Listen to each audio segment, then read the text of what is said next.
Okay, so we are having some issues still with our fractional distance, and so I wanted to kind of walk through, again, finding fractional distance and things to watch out for and key things to just kind of pay attention to when we're trying to work with that fractional distance.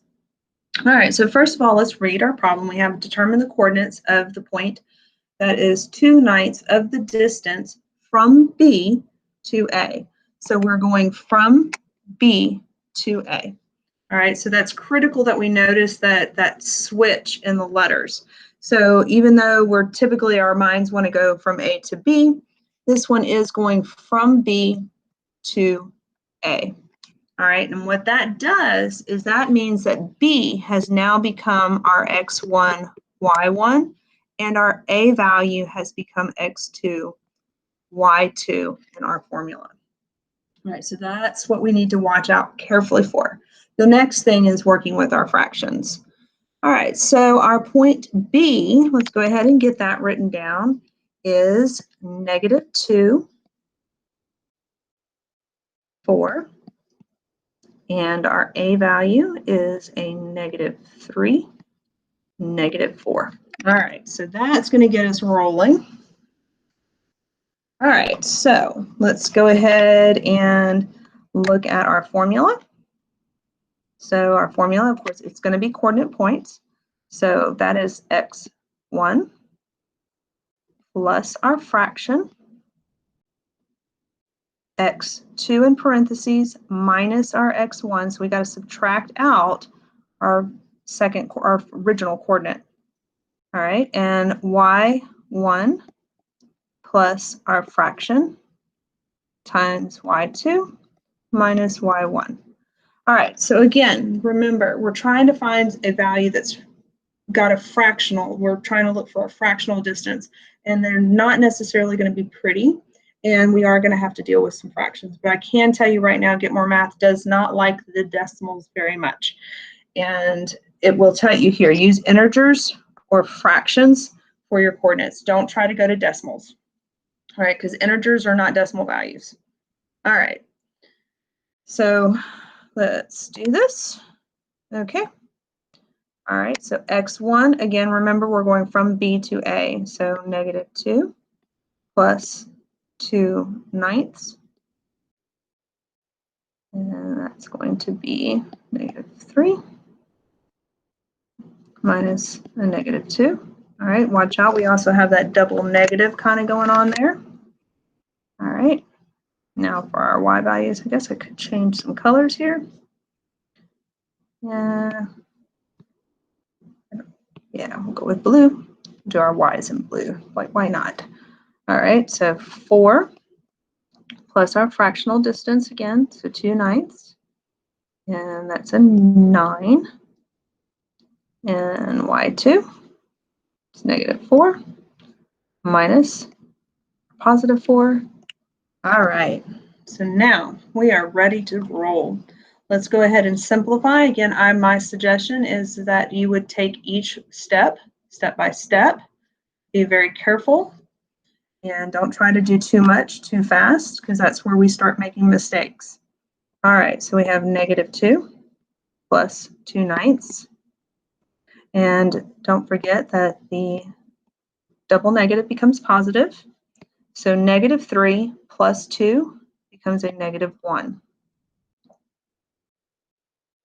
All right, we'll go ahead and simplify the y side.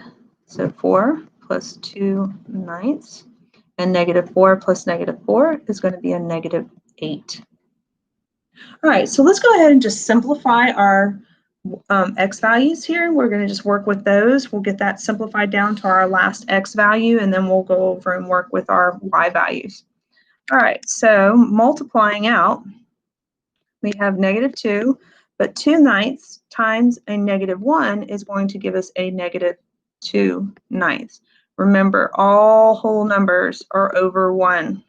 Okay, do not forget that. And we'll come back to that because our -2 is technically over 1 as well. Because at this point, we're going to have to get common denominators in order to solve for our final answer here. And in this case, so again, -2 is over 1. So it's negative 2 over 1 plus a negative 2 over 9. We need to get a common denominator. And in this situation, our common denominator is going to be 9. The simplest way is 1 times 9 is 9. So that's the easiest thing to come up with. So 9 over 9 is being multiplied here. And so now 9 times negative 2 is a negative 18. 9 times 1 is 9. And again, we are adding to it the negative 2 over 9. Keep in mind, again, remember that when you are adding fractions, we have that common denominator, but we do not add them. Okay, we only add the top. So that would be just our top section. So that's a negative 18 plus negative 2, which is negative 20 over 9. All right, and again, get more math, would rather you leave it as a fraction. And you can read that again up in our directions. It said to either leave it as an integer, and of course an integer is like 1, 2, 3, or negative 1, negative 2, negative 3, or a fraction. Try not to go to decimals. It'll almost always throw you off. All right, so now let's go ahead and jump over to our y value. All right, so again, 4 plus 2 over 9, don't forget again, we can also go put all of our whole numbers over 1, but negative 8 is over 1, so we are going to multiply 2 times that negative 8, and that will be a negative 16, and then 9 times 1, which is 9. And again, 4 is over 1. Again, our common denominator still ends up being 9 because, again, that's what our fraction is. It has a denominator of 9, so it almost always works out that way. So that's going to be, again, multiplying by 9 over 9 so that we have a common denominator. And 9 times 4 is 36. 9 times 1 is 9. And then we have the negative 16 over 9.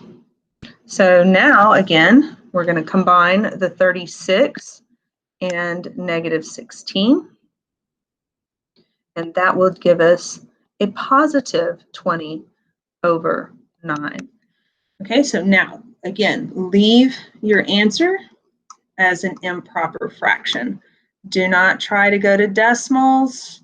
Don't try to do any of that mess. I'm giving you the biggest hint that I can. Leave your answer in that format.